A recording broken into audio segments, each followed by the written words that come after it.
안녕하세요, 여러분. 60인생 라디오의 DJ 라디쌤입니다. 오늘부터 5편으로 준비한 특별 시리즈, 바로 중년의 사랑, 그 이름 아래를 시작합니다. 사람들은 나이를 먹으면 사랑도 끝난다고 말합니다. 하지만 그렇지 않죠. 외로움 속에서도 새로운 인연 속에서도 우리 마음은 여전히 뜨겁게 흔들리고 있습니다. 지금부터 5분의 사연을 들려드리고 그 속에서 함께 고민하고 또 나눠보겠습니다. 오늘 들려드릴 사연은 모두 실제 사례를 참고하되 이름과 나이, 지역 등은 각색된 것입니다. 혹시 유사한 경험이 있으시더라도 우연일 뿐 특정인을 지칭하지 않습니다. 첫 번째 사연입니다. 안녕하세요, 라디쌤. 저는 올해 58, 두 아이를 다 출가시킨 지 3년째 되는 엄마입니다. 아들은 서울로, 딸은 미국으로 시집가고 요즘은 혼자 있는 시간이 많아졌어요. 아니, 정확히 말하면 혼자 있는 기분이 많아졌다는 게 더 맞는 말일지도 모르겠습니다. 남편과는 한 집에 살고 있지만 하루 종일 인사 한마디 없이 지나가는 날도 많습니다. 같은 집에 살지만 사실상 각자의 방에서 각자의 시간을 보냅니다.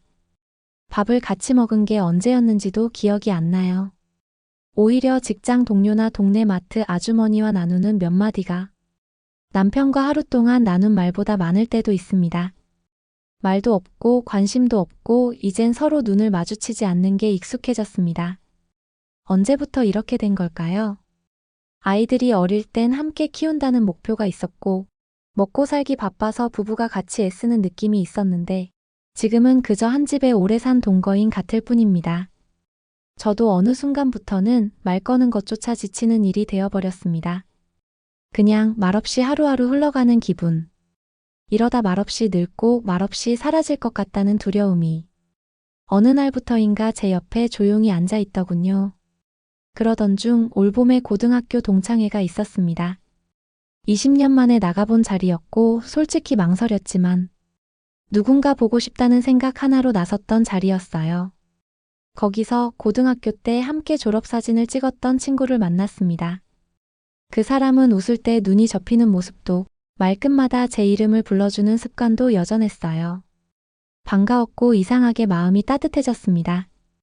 그날 이후 우리는 종종 문자를 주고받기 시작했습니다. 오늘 날씨 좋네. 감기 조심해. 이 노래 들으면 네 생각이 나더라. 그냥 짧은 메시지였지만 제 하루를 기다리게 만드는 말들이었어요. 며칠 전엔 이런 문자도 왔습니다. 밥은 잘 챙겨 먹었어? 그 문자를 읽고 저는 그만 눈물이 났습니다. 왜 그 한 문장이 그렇게도 가슴을 파고드는지 모르겠어요. 남편에게선 듣지 못한 말이었거든요. 그리고 며칠 전 그 사람이 만남을 제안했습니다. 시간 괜찮으면 우리 차 한잔 할까? 전 설렜습니다. 새 옷을 꺼내 입고 오래 묵혀뒀던 립스틱도 꺼내 바르고 머리카락도 단정히 말리며 거울 앞을 몇 번이고 서성이다가 나섰습니다. 그와 카페에서 마주 앉아 이야기를 나눴고 시간이 어떻게 흘렀는지도 모를 만큼 즐거웠어요. 그러나 돌아오는 길 마트 앞에서 남편의 친구를 마주쳤습니다. 순간 얼굴이 붉어지고 숨이 막히는 것 같았어요. 혹시 본 건 아닐까? 소문이라도 나면 어쩌지? 그날 이후로 매일 불안합니다. 나는 도대체 뭘 한 걸까? 정말 잘못된 걸까? 누구에게 말할 수도 없고 물어볼 사람도 없습니다. 친구들에게 말하면 이 나이에 무슨 연애야라고 할 게 뻔하고 아이들에게는 더더욱 말할 수 없죠.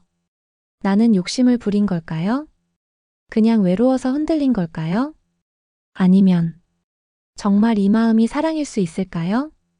라디쌤, 사람 마음이란 게 나이와 상관없이 흔들릴 수 있다는 걸 저는 이제야 알게 됐습니다. 하지만 여전히 두렵습니다. 그 감정을 붙잡을 용기도, 그 감정을 없던 일로 돌릴 용기도 없네요. 혹시 이 편지를 듣고 계신 누군가가 저처럼 마음 한편이 허전하고 누군가의 따뜻한 말 한마디에 흔들리는 날들이 있다면 그건 잘못된 게 아니라고 그렇게 말해주고 싶습니다. 라디쌤님은 어떻게 생각하세요? 이 사연을 읽으며 저도 마음이 먹먹해졌습니다. 청취자 여러분, 어쩌면 이 사연은 많은 분들이 공감할 수 있는 이야기 아닐까요? 결혼이라는 건 참 묘합니다. 사랑해서 시작했지만 세월이 지나면 함께 사는 사람보다 먼저 떠난 친구나 우연히 만난 사람에게 더 따뜻함을 느낄 때가 있습니다. 우리 마음은 늘 관계 속에서 살아 움직입니다. 남편과는 정이 사라졌지만 첫사랑의 한마디에 눈물이 날 정도로 가슴이 요동쳤다는 건 사연자님의 마음이 여전히 살아있다는 증거입니다. 그렇다면 문제는 감정이 아니라 선택입니다. 이 감정을 어디까지 받아들일지, 그리고 이 감정이 내 삶과 내 가족에게 어떤 영향을 줄지 냉정하게 봐야 합니다. 여러분은 어떻게 생각하시나요? 설렘도 존중해야 한다. 인생 후반부에 다시 살아있음을 느끼는 건 소중하다. 아니다, 결혼을 지켜야 한다. 흔들리는 순간은 위험하다. 저는 이렇게 말씀드리고 싶습니다. 마음이 흔들린다고 해서 죄는 아닙니다. 하지만 행동으로 옮겼을 때의 책임은 반드시 따라옵니다. 이 설렘이 단순히 공허한 마음을 메우는 도피처인지 아니면 새로운 삶을 시작할 준비가 된 것인지 스스로에게 솔직하게 물어봐야 할 때입니다. 청취자 여러분, 혹시 여러분도 오래된 인연이나 우연한 만남 때문에 가슴이 흔들린 적 있으신가요? 그때 어떻게 정리하셨나요? 여러분의 경험담이 오늘 이 사연자님께 큰 위로가 될 겁니다. 두 번째 사연입니다. 안녕하세요, DJ 라디쌤. 이 나이에 이런 편지를 쓰게 될 줄 몰랐습니다. 저는 올해 63, 아내와 사별한 지 5년이 되었습니다. 처음 몇 해는 정말 힘들었습니다. 같이 밥 먹을 사람이 없다는 게 이렇게 허전한 줄 몰랐습니다. 아침에 눈을 뜨면 제일 먼저 들리던 기침 소리, 밤에 불 끄기 전에 건네던 짧은 인사까지 모두 제 곁에서 사라졌습니다. 혼자가 되면 시간이 약이다.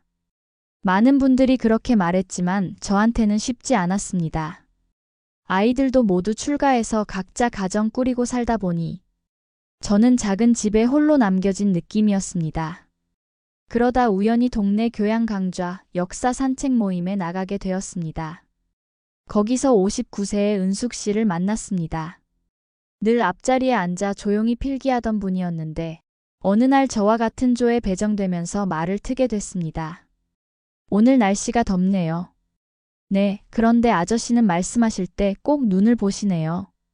마음이 편해져요. 그 짧은 대화가 참 오래 남았습니다.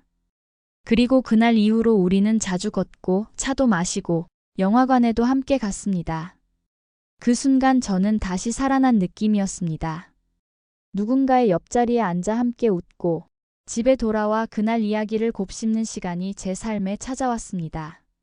어느 날 저는 용기를 내서 그녀의 손을 잡았습니다. 그녀는 살짝 놀란 듯 했지만 미소를 지으며 말했습니다. 좋아요. 그런데 우리 너무 들뜨진 말아요. 그 말은 기쁨이면서도 동시에 제 마음을 조심스럽게 만들었습니다. 그리고 그 뒤부터 그녀의 태도는 조금 달라졌습니다. 연락이 뜸해지고 모임에도 자주 나오지 않았습니다. 문자를 보내면 답이 오긴 하지만 예전처럼 빠르지 않았습니다. 저는 불안합니다. 혹시 제가 너무 서둘렀던 걸까요? 내 감정이 부담이 된 걸까요? 다시 혼자가 되는 건 아닐까 두렵습니다. 라디쌤, 저는 다시 사랑해도 되는 걸까요? 아니면 그냥 혼자 살아가야 하는 걸까요? 김영수님의 사연 참 따뜻하면서도 아릿합니다. 청취자 여러분, 사별이라는 건 단순히 배우자를 잃는 게 아닙니다.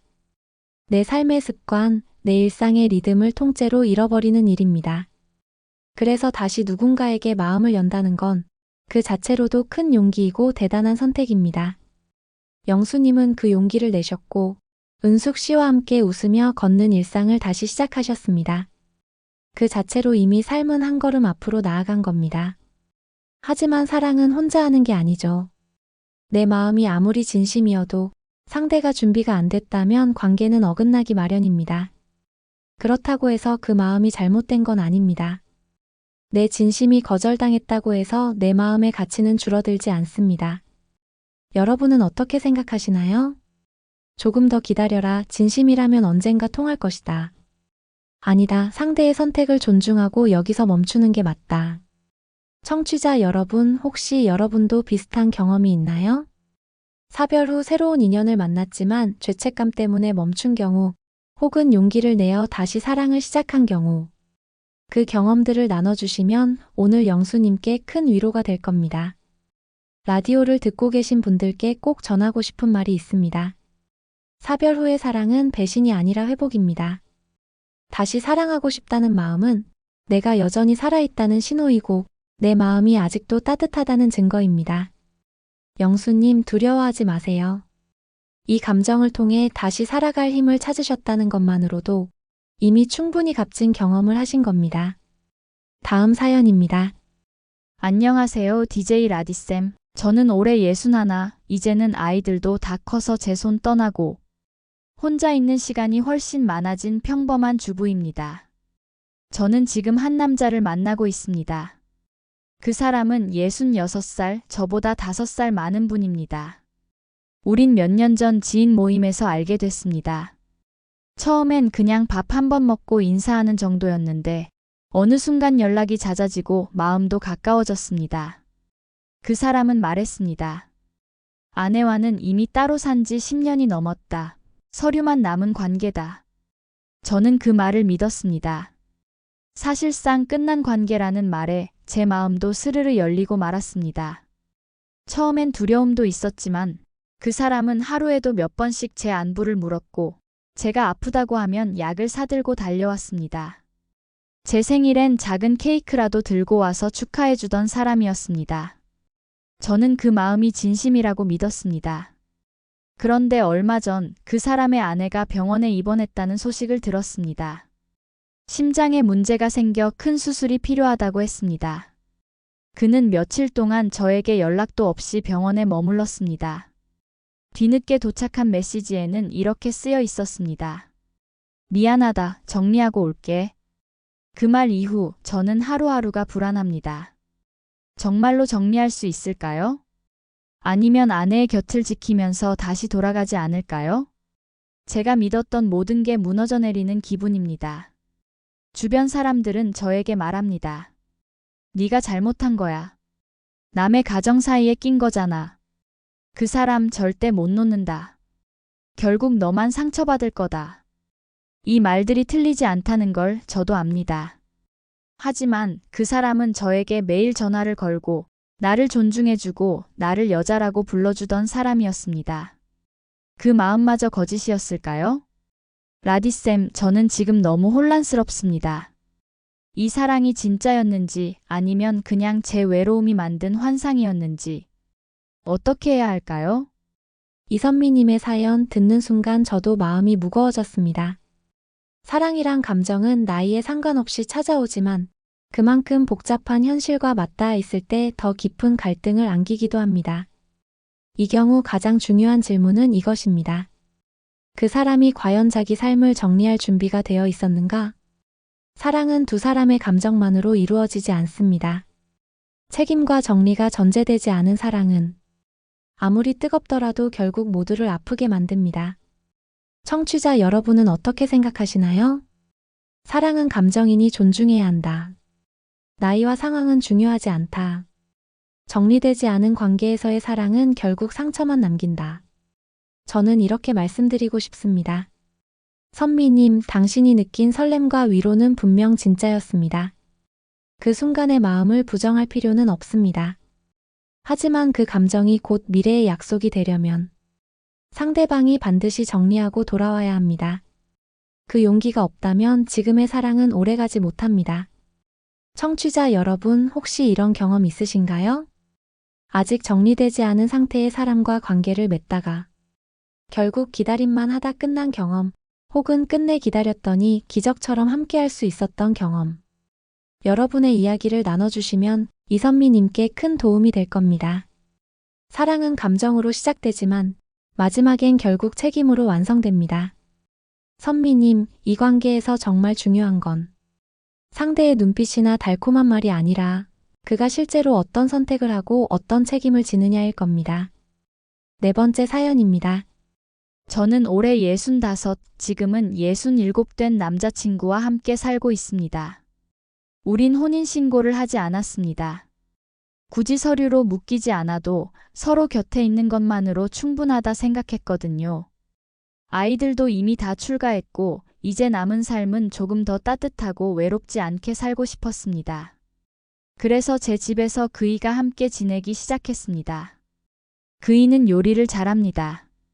아침엔 제가 국을 끓이면 그는 반찬을 만들고 저녁엔 함께 앉아 텔레비전을 보며 소소한 농담을 주고받습니다. 작은 일상이지만 저에겐 다시는 오지 않을 줄 알았던 평화와 안도였습니다. 그런데 지난주 뜻밖의 일이 벌어졌습니다. 갑자기 초인종이 울려 문을 열었더니 그이의 큰아들이 서 있었습니다. 거실에 앉아있던 아버지를 본 그는 저를 한번 쳐다보더니 이렇게 말했습니다. 아버지, 여기서 뭐 하세요? 남의 집에서. 그 순간 제 심장은 얼어붙었습니다. 그이는 아무 대답도 못한 채 자리에서 일어섰고 아들은 말없이 돌아서 나가버렸습니다. 짧은 순간이었지만 그 후로 집안 공기가 달라졌습니다. 그이는 전보다 말수가 줄었고 저는 그의 눈치를 보게 되었습니다. 이 집은 분명 제 집입니다. 법적으로도 제 이름으로 되어 있고 제가 지켜온 공간입니다. 그런데 이상하게도 그 사건 이후로 이 집이 더 이상 제 집 같지가 않습니다. 그이가 떠나버린다면 벽에 걸린 사진, 식탁에 나란히 놓인 두 벌의 밥그릇, 이 모든 게 하루아침에 무너질까 봐 두렵습니다. 저는 집을 잃을까 두려운 게 아닙니다. 이 집에서 함께 쌓아온 생활, 그 따뜻한 일상을 잃을까 무서운 겁니다. 라디쌤, 우리 사랑은 서로에게 분명 큰 힘이 되었는데 자식들이 반대한다는 이유만으로 이렇게 흔들려도 되는 걸까요? 저는 이 생활을, 이 사람을 끝까지 지킬 수 있을까요? 조미화님의 사연 들으면서 저도 마음이 무거워졌습니다. 이 집은 분명히 미화님 본인의 집입니다. 법적으로도 현실적으로도 누구도 빼앗을 수 없는 공간이죠. 하지만 우리가 두려운 건 집 그 자체가 아닙니다. 그 집 안에서 함께 쌓아온 생활, 웃음과 온기를 잃을까 봐 두려운 겁니다. 만약 그이가 자식의 시선에 눌려 떠나버린다면 남는 건 집일지 몰라도 그 집은 더 이상 같은 집이 아닐 겁니다. 사랑이란 게 그렇습니다. 공간을 바꾸는 게 아니라 공간의 의미를 바꾸는 겁니다. 내가 혼자일 땐 그저 차가운 벽이었던 집도 누군가와 함께라면 따뜻한 보금자리가 됩니다. 그래서 그 누군가가 사라지는 순간 집은 여전히 남아 있어도 생활은 산산이 흩어지고 마음은 텅 비게 되는 거죠. 청취자 여러분은 어떻게 생각하시나요? 가족이 뭐라 하든 두 분의 생활을 지키는 게 중요하다. 결국 가족의 인정이 없으면 이 생활도 오래 못 간다. 저는 이렇게 말씀드리고 싶습니다. 사랑은 두 사람의 일로 시작되지만 나이가 들면 가족과 사회의 시선이 결코 무시할 수 없는 무게가 됩니다. 그래서 중요한 건 그이가 자식들 앞에서도 이 사람은 내 삶의 동반자다라고 말할 수 있는 용기를 내느냐입니다. 미화님, 두려워하지 마세요. 당신은 잘못한 게 없습니다. 지금 지키고 싶으신 건 단순한 집이 아니라 그 안에서의 함께한 시간, 따뜻한 일상입니다. 그걸 존중해주고 끝까지 지켜줄 용기가 있는지가 그분이 진짜 동반자인지를 가늠할 기준이 될 겁니다. 마지막 사연입니다. 저는 올해 68, 퇴직한 지 3년이 지났습니다. 한동안은 무료한 시간을 보내며 지냈습니다. 아침에 일어나 할 일이 없다는 게 이렇게 허무한 건지 몰랐습니다. 그래서 취미라도 가져야겠다 싶어 사진 동호회에 들어갔습니다. 그곳에서 저는 한 젊은 여성을 만났습니다. 28, 제 손녀뻘이라고 해도 이상하지 않을 나이입니다. 처음에는 그냥 사진에 진심인 젊은 친구라고만 생각했습니다. 좋은 촬영 장소를 물어보기도 하고 제가 쓴 글을 꼼꼼히 읽고 칭찬해주기도 했습니다. 그런데 점점 그와의 대화가 제 하루의 낙이 되었습니다. 어느 날 제가 요즘 감기 기운이 있다라고 무심코 말했는데 며칠 후 택배가 도착했습니다. 안에는 유자차와 감기약이 들어있었고 작은 손편지 한 장이 있었습니다. 건강 챙기세요. 선생님 덕분에 사진이 더 즐거워졌어요. 그 순간 저는 심장이 덜컥 내려앉았습니다. 그동안 잊고 살았던 두근거림이 다시 살아났습니다. 그리고 결국 그녀는 제게 조심스럽게 말했습니다. 저 선생님을 좋아해요. 그 말을 들은 순간 저는 행복하면서도 동시에 무서웠습니다. 나와 그녀의 나이 차이는 40살. 세상은 분명 손가락질할 겁니다. 저게 사랑이냐, 저건 욕심이지. 이런 말들이 제 귀에 들려오는 듯 합니다. 하지만 그녀는 언제나 진지했습니다. 사진 찍으러 갈 때면 제 손을 꼭 잡았고, 함께 밥을 먹을 때면 제 이야기를 끝까지 들어주었습니다. 그녀의 눈빛 속엔 가식이 없었습니다. 그럼에도 불구하고 저는 매일 두렵습니다. 혹시 내가 착각하는 건 아닐까? 혹시 그녀가 나를 필요로 하는 이유가 다른 데 있는 건 아닐까? 내가 가진 걸 바라는 건 아닐까? 아무 증거도 없지만 그런 의심이 자꾸 들곤 합니다. 무엇보다도 저는 스스로에게 묻습니다. 내가 그녀에게 뭘 줄 수 있을까? 내 나이에 앞으로 얼마나 더 함께할 수 있을까? 세상과 싸우며 이 관계를 지켜낼 힘이 나에게 있을까? 라디쌤, 저는 지금 갈림길에 서 있는 것 같습니다. 사랑이라고 믿고 싶은 제 마음과 현실이 너무 가혹하지 않을까 하는 두려움 사이에서 흔들리고 있습니다. 정말 나이 차이를 넘어선 사랑이 가능할까요? 황영철님의 사연 들으면서 많은 분들이 놀라셨을 겁니다. 40살 차이라는 사실만으로도 이건 말이 안 된다라고 단정할 분들이 있을 거예요. 하지만 정작 중요한 건 숫자가 아니라 두 사람이 서로를 대하는 태도와 그 진심입니다. 영철님, 당신은 지금 행복하면서도 동시에 두려움을 느끼고 계십니다. 그건 어쩌면 너무 당연한 감정입니다. 사랑이 크면 클수록 그만큼 잃을까봐 두려움도 커지거든요. 그렇다고 해서 무조건 부정할 필요는 없습니다. 세상은 쉽게 말합니다. 저런 건 오래 못 간다. 하지만 세상은 영철님의 삶을 대신 살아주지 않습니다. 중요한 건 두 사람이 함께 있을 때 서로를 얼마나 따뜻하게 해주느냐, 그 속에서 서로가 얼마나 존중받는다고 느끼느냐입니다. 청취자 여러분은 어떻게 생각하시나요? 사랑의 나이는 없다. 진심이면 가능하다. 현실적으로는 너무 큰 차이다. 결국 상처만 남는다. 혹시 여러분도 나이 차이가 큰 연애를 해보신 적 있으신가요? 혹은 주변에서 보신 적은요?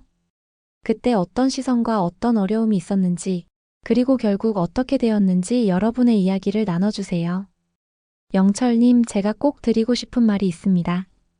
사랑은 상대가 나에게 무엇을 주느냐보다 내가 그 사랑 안에서 어떤 사람으로 살아가느냐가 더 중요합니다.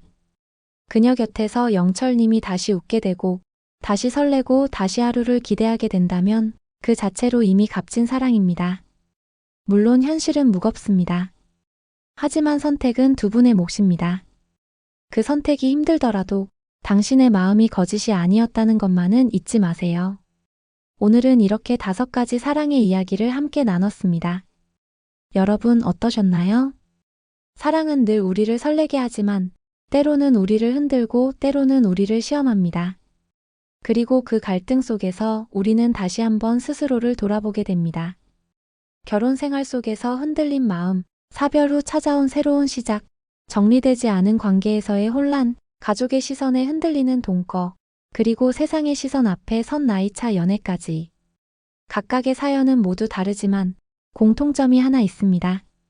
바로 사랑 앞에서 우리는 언제나 여전히 서툴다는 것입니다. 나이가 들었다고 해서 더 현명해지는 것도 아니고 많이 살아봤다고 해서 덜 흔들리는 것도 아닙니다. 오히려 더 조심스럽고 더 간절해집니다. 하지만 저는 이렇게 말씀드리고 싶습니다. 옳다, 그르다. 정답은 없습니다. 중요한 건 내 마음을 정직하게 바라보고 그 선택에 책임질 용기를 내는 것입니다. 청취자 여러분, 혹시 지금 마음속에 품고 계신 이야기가 있나요? 누군가에게 털어놓지 못한 사랑의 기억, 아직 끝내지 못한 고민, 혹은 가슴속 깊이 간직한 소중한 추억. 그 이야기를 60인생 라디오로 보내주세요. 당신의 사연이 또 다른 누군가에게는 오늘의 위로가 내일의 희망이 될지도 모릅니다. 오늘도 저와 함께 해주신 여러분 고맙습니다. 여러분과 함께한 저는 DJ 라디쌤이었습니다. 따뜻한 밤 편안한 쉼 되시길 바랍니다.